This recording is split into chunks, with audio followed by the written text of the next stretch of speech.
Class 10 के सभी छात्रों का एक बार फिर हार्दिक स्वागत है। गणित दर्पण चैनल पर हम पढ़ रहे हैं संजीव की टेस्ट वर्क और मॉडल पेपर 2 से हमारे टोटल 13 प्रश्न है वो हो गए हैं। नेक्स्ट देखते हैं 14वां प्रश्न। 14वां दे रखा है आपको माध्य से संबंधित। लेता हूं मैं इसको नेक्स्ट पेज पे और इसको करते हैं सॉल्व। ठीक है, देखिए ये प्रश्न क्या दे रखा है कि यदि निम्नलिखित बारंबारता बंटन का माध्य है वो 7.5 है तो P का मान ज्ञात कीजिए। यहाँ पे आपको माध्य न पूछ के आपको क्या पूछा है, P की वैल्यू, यानी बारंबारता के अंदर देखिए यहाँ पे P आपको दिख रहा है, यहाँ पे कौन सी संख्या आएगी वो यहाँ पूछा है और माध्य आपको पहले से दिया हुआ है। तो जब भी इस टाइप के प्रश्न आते हैं तो आपको प्रोसेस है वो वही करना है जो आप माध्य निकालने के लिए करते हैं। तो यहाँ पे मैंने टेबल है वो पूरी बना के रखी है ताकि हमारा काम है वो जल्दी जल्दी हो जाए। तो यहाँ पे देखिए मैं सबसे पहले आपको करना क्या है, टेबल के अंदर 3 कॉलम वाली सारणी बनाना है, 1, 2 और 3। इसमें लिखना क्या है, सबसे पहले तो जो ये x दे रखा है और f दे रखा है इनको एज इट इज लिखना है, ऐसा का ऐसा। ठीक है, तो ये मैं लिख लेता हूँ सभी, इसमें कोई चेंज नहीं करना है और सिर्फ आपको चेंज करना है वो है आई आई लिखते जाना। देखिए कैसे कि x है तो वहाँ आई लिख लूँ और ये जो f है वहाँ लिख लेता हूँ मैं एफ आई। लास्ट में हम निकालेंगे एफ आई और एक्स आई, यानी कि गुणा करना है, एफ आई का गुणा एक्स आई से। तो यहाँ पे एक्स आई के जितने भी मान है वो सब लिख लेता हूँ मैं। देखिए 3, 5, देखिए ये मान सभी लिख रहा हूँ मैं, 3, 5, 7, ये 7, 9, 11 और 30। ठीक है, ये सभी मान हो गए और लास्ट में आपको योग ज्ञात करना है। यहाँ एफ आई के जो मान है वो भी लिख लेता हूँ मैं सभी, 6, ये देखिए ये मान आपको लिखना है 6, 8, 15, ये तो लिख लेता हूँ मैं 6, 8, 15। यहाँ पे देखिए P है वही हमें निकालना है और 8 और 4। ठीक है, ये तो हमें जो दे रखा था क्वेश्चंस के अंदर वो का वो मैंने लिखा है। अब हमारा काम यहाँ से स्टार्ट होता है मैन कि आपको करना क्या है। तो एफ आई का गुणा एक्स आई से करना है। सबसे पहला काम तो जो एफ आई की जितने भी मान है ये सभी, इनका सभी गुणा होगा एक एक करके इन सभी से। ठीक है, तो कर लेता हूँ गुणा में, यानी 6 का गुणा सबसे पहले 3 से करेंगे, फिर 8 का गुणा 5 से करेंगे। इस ढंग से सभी का गुणा एक एक करते जाएंगे और लिखते जाएंगे। तो 6 का गुणा जब 3 से करेंगे तो क्या आएगा, 18। फिर 8 का गुणा जब 5 से होगा तो 8 पंजे 40। ठीक है, और जो 15 का गुणा 7 से होगा तो क्या आ जाएगा, 105। P का गुणा देखो 9 से होगा तो 9P, ऐसा कैसा आएगा 9P। और 8 का गुणा जब 11 से होगा तो आ जाएगा हमारा 88। और ये 4 का गुणा जब 13 से होगा तो 13 चौके 52, यानी कि 52। ठीक है, तो ये सभी हमने गुणा कर दिया और एफ आई एक्स आई के सभी मान है वो निकाल दिए। अब हमें फॉर्मूले के अंदर एक तो चाहिए सिग्मा एफ आई और एक चाहिए हमें सिग्मा एफ आई एक्स आई। तो इन सब का गुणा जोड़ करनी पड़ेगी तभी हमें निकलेगा सिग्मा एफ आई। तो यहाँ कर देते हैं हम योग, यानी कि सिग्मा एफ आई। तो सिग्मा एफ आई यानी 6, 8, 15, P 8 और 4, इन सबको करेंगे जोड़। तो जोड़ेंगे तो देखिए जो संख्या है, ये जो 6 है, 8 है, 15 है, 8 है और 4 है, इन सबको जोड़ना है क्योंकि P तो एक चर राशि है जो जुड़ेगी नहीं इनके साथ में, तो ये अलग रखना है। इन सबको संख्या को जोड़ेंगे तो आपके पास में आ जाएंगे, यहाँ से देखो संख्या सब जोड़ूंगा तो आ जाएगी 41। ठीक है, और प्लस यहाँ पे P है वो अलग से जुड़ जाएगा, यहाँ पे प्लस P।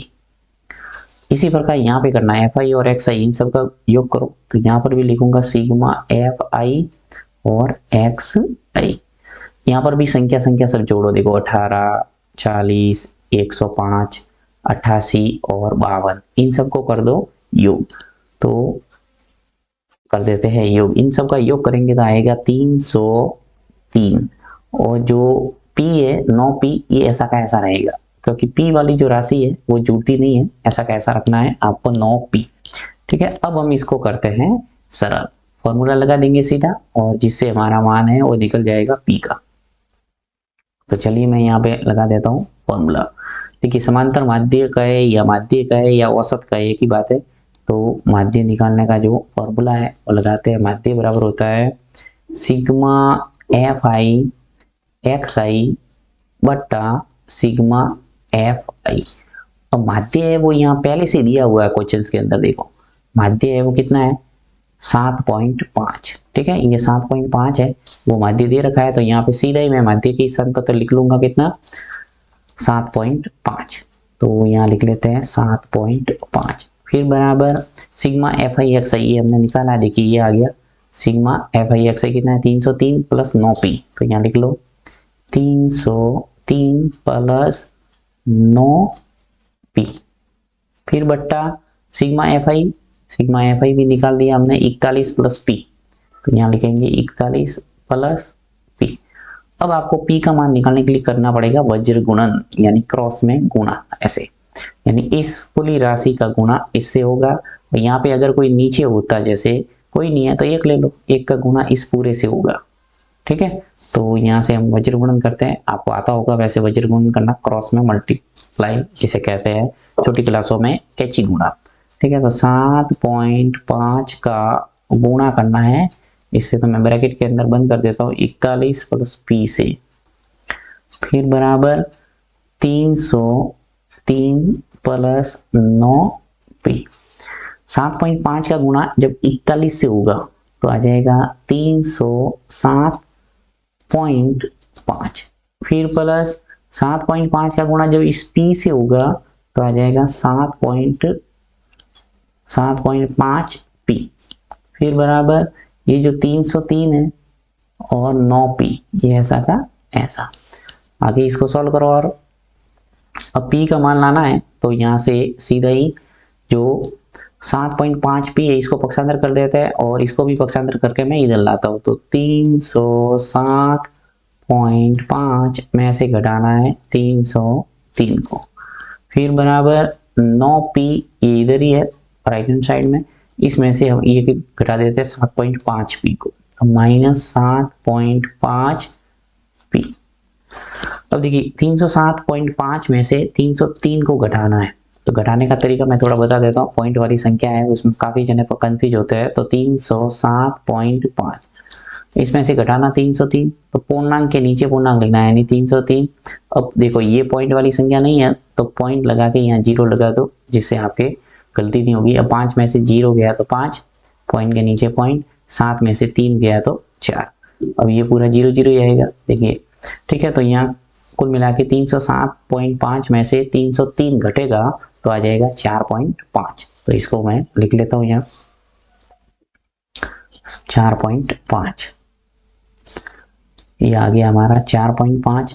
इसी प्रकार यहाँ पे देखिए 9p में से 7.5p घटाना है, तो वही संख्या में से 9 में से हमें घटाना 7.5, तो यहाँ पर भी पॉइंट लगा के 0 लिख दो, और फिर घटा दो 7.5 को। देखिए 10 में से 5 नहीं जाता तो उधर लेंगे, सॉरी 0 में से 5 नहीं जाता तो उधर लेंगे, और 10 में से 5 चला जाएगा तो 5, यहाँ से उधर ले लिया था 1, तो 8 में से 7 गया तो 1, पॉइंट के नीचे पॉइंट, यानी कि 1.5 आ गया हमारा। 9 में से 7.5 घटाएंगे तो यहाँ से हम लिख लेंगे 1.5p। अब आपको p का मान लाना है, तो p तो इधर ही रख दो, और ये जो गुणांक है इसका भाग लग जाएगा यहाँ, तो 4.5 बट्टा 1.5। अब जब भी आपके सामने इस टाइप की स्थिति आती है, यानी कि 4.5 और 1.5 दोनों में एक संख्या बाद में पॉइंट है, देखो यहाँ पर भी एक संख्या बाद में पॉइंट है, यहाँ पर भी एक संख्या बाद में पॉइंट है, यानी कि 7 में पॉइंट हटा दो, 45 बटा लिख दो 15 बराबर p। अब 15 का भाग 45 में कितनी बार जाता है? 3 बार, तो p की जो वैल्यू है वो आ गई हमारे 3, यानी उत्तर कितना आया 3। तो इस ढंग से आप इजीली निकाल सकते हैं p बराबर